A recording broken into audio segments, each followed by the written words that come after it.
CM साहब आपसे मिलना चाहते हैं। हम लोगों को शौक नहीं है सड़कों पर नारेबाजी करने का, मुर्दाबाद करने का, हमें कोई शौक नहीं है। हम लोग अपने घरों में जाकर अपने बच्चे पालना चाहते हैं, अपनी नौकरी करना चाहते हैं, ठाठ लेना चाहते हैं, सीधी सी बात ये। लेकिन मजबूरी में अगर हमें सड़कों पर उतरना पड़ रहा है तो ये कहीं ना कहीं सरकार की नाकामी। और रही बात मिलने की, तो खट्टर साहब का जो घर है ना जी, आप तो शायद गए हैं, बहुत बड़ा महल है चंडीगढ़ के अंदर। मेरे को लगता है 8 कनाल की कोठी है उनकी, और 8 कनाल की कोठी में हम जितने साथी हैं, आपके पास बसें खड़ी हैं, हम 5 आदमी जाके इनके भविष्य का सौदा नहीं करेंगे, वहां पर जाएंगे।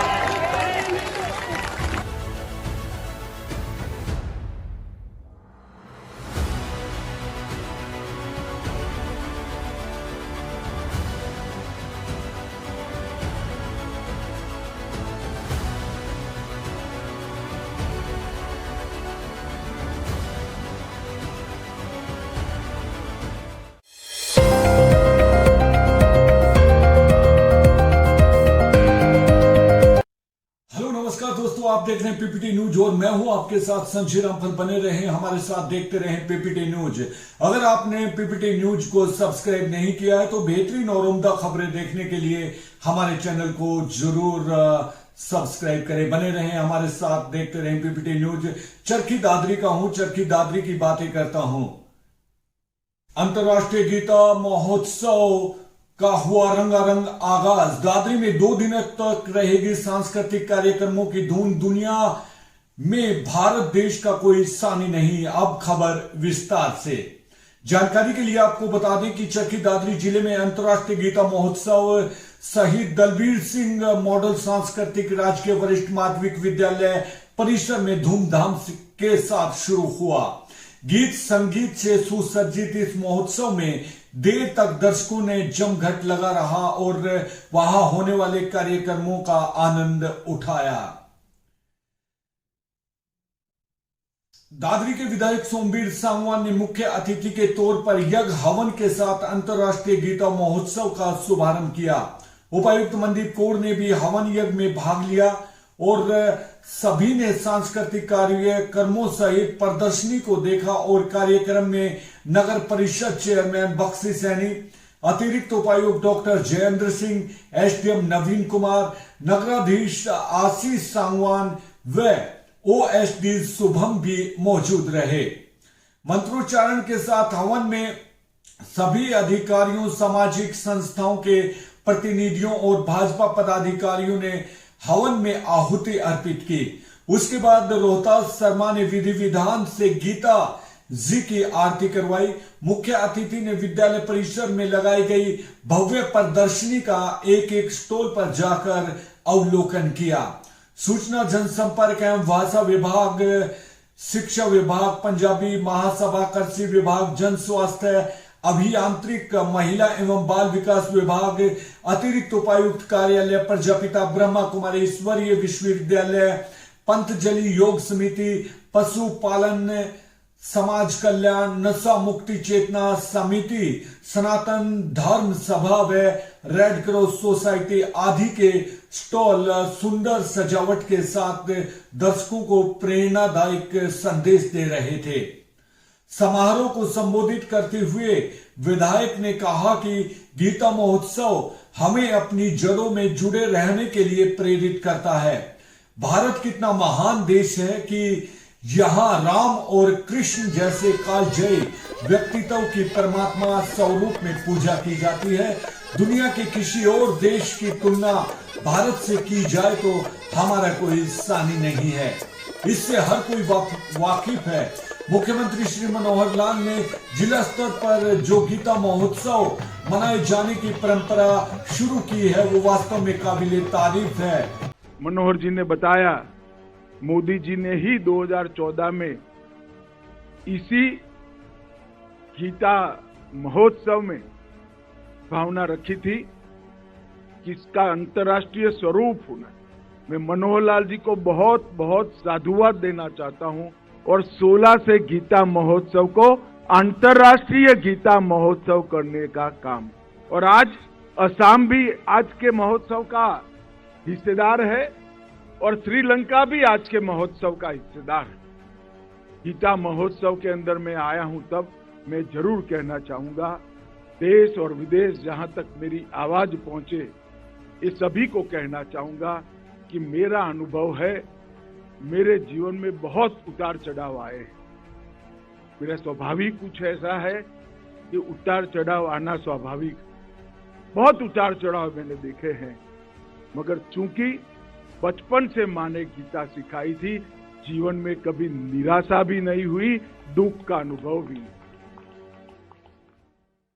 क्योंकि इससे लोगों के तरफ धर्म का झुकाव बढ़ेगा। उन्होंने कहा कि हम सभी को गीता के उपदेश पर अपने जीवन में कर्म करें और देश के विकास में योगदान दें। भारत के सभी लोग सौभाग्यशाली हैं कि जो उन्हें ऐसे आध्यात्मिक देश में जन्म मिला। महोत्सव को लेकर उपायुक्त मनदीप कौर ने कहा कि बेहतरीन आयोजन के लिए सभी सहयोगी और संबंधित विभाग एवं अधिकारी बधाई के पात्र हैं। दादरी के शहीद दलबीर सिंह राजकीय विद्यालय में 2 दिन तक गीता महोत्सव वास्तव में अनोखा है और इसमें लोगों को भरपूर सहयोग भी मिल रहा है। विभिन्न शिक्षण संस्थानों व गुरुकुल संस्कृत महाविद्यालय के बच्चों ने छू लेने वाले कार्यक्रमों की प्रस्तुति दी है।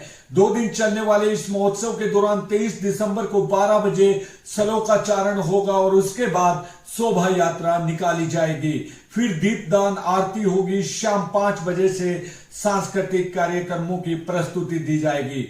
उपायुक्त ने जिले के सभी लोगों से महोत्सव में भाग लेने की अपील की है।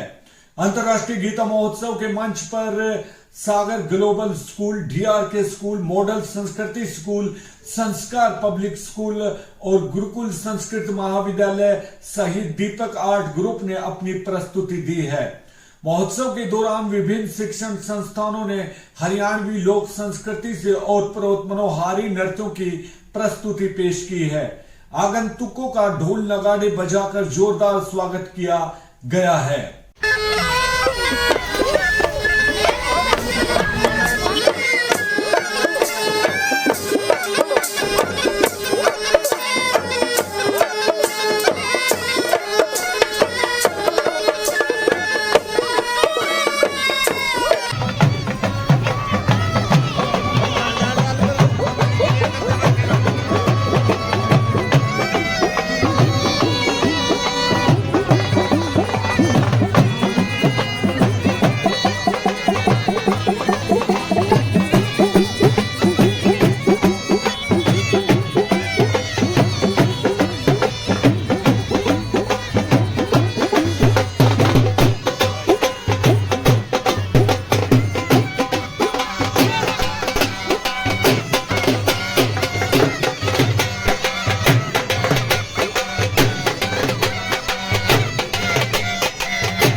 सुरक्षित मातृत्व योजना के तहत गर्भवती महिलाओं को मिलता है लाभ।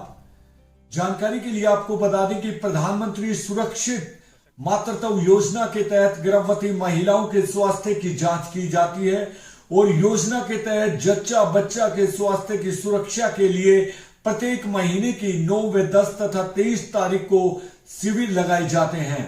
इस दिन सरकारी अवकाश है तो अगले दिन गर्भवती महिलाओं की जांच की जाती है और उनको डाइट के तौर पर पौष्टिक आहार भी दिया जाता है। महिला एवं बाल विकास विभाग की परियोजना अधिकारी गीता सारंग ने बताया कि प्रधानमंत्री सुरक्षित मातृत्व योजना के तहत सामान्य अस्पताल, सामुदायिक स्वास्थ्य केंद्रों, प्राथमिक स्वास्थ्य केंद्रों तथा शहरी प्राथमिक स्वास्थ्य केंद्रों में गर्भवती महिलाओं के पूर्ण स्वास्थ्य की जांच की जाती है। विभाग का प्रयास है कि सभी जरूरतमंद गर्भवती महिलाओं को स्वास्थ्य सुविधाओं का लाभ मिले तथा कोई भी गर्भवती महिला विभाग द्वारा दी जा रही सेवाओं से वंचित न रहे। उन्होंने बताया कि सरकारी संस्थाओं पर आई सभी गर्भवती महिलाओं को आयरन, कैल्शियम, मल्टीविटामिन तथा दवाइयां मुफ्त में दी जाती हैं तथा उनके टेस्ट जो कि haemoglobin, sugar, urine, aluminium, HIV, malaria, TB, hepatitis B और C इत्यादि टेस्ट भी निःशुल्क किए जाते हैं। केंद्र सरकार महिलाओं के सशक्तिकरण और उनके हक के लिए हर संभव प्रयास कर रही है। गर्भवती महिलाओं के लिए सरकार ने प्रधानमंत्री मातृत्व वंदना योजना शुरू की, जिसके तहत ग्रामीण क्षेत्रों की महिलाओं की मदद हो रही है। इस योजना के तहत उन्हें 6,000 रुपए की आर्थिक मदद मिली। रुचि का मानना है कि एक मां के लिए अपने बच्चे की देखभाल के लिए सरकार द्वारा 6,000 रुपए देना बड़ी बात है। फायदा सर यही है कि मतलब कि जो है कि हमारा खर्चा वर्चा उसी से चल, मतलब कि खाने पीने का जो है और मतलब जैसे कि दवा दारू इसी में हो जाता है। सर पहले सर क्या मिलता तो वही 1400 मिलता था। अब सर बहुत अच्छी कार्रवाई कर रहा है सरकार। गर्भवती महिलाओं और उनके बच्चे के स्वास्थ्य की देखरेख को लेकर सरकार की इस आर्थिक मदद से महिलाएं बहुत खुश हैं।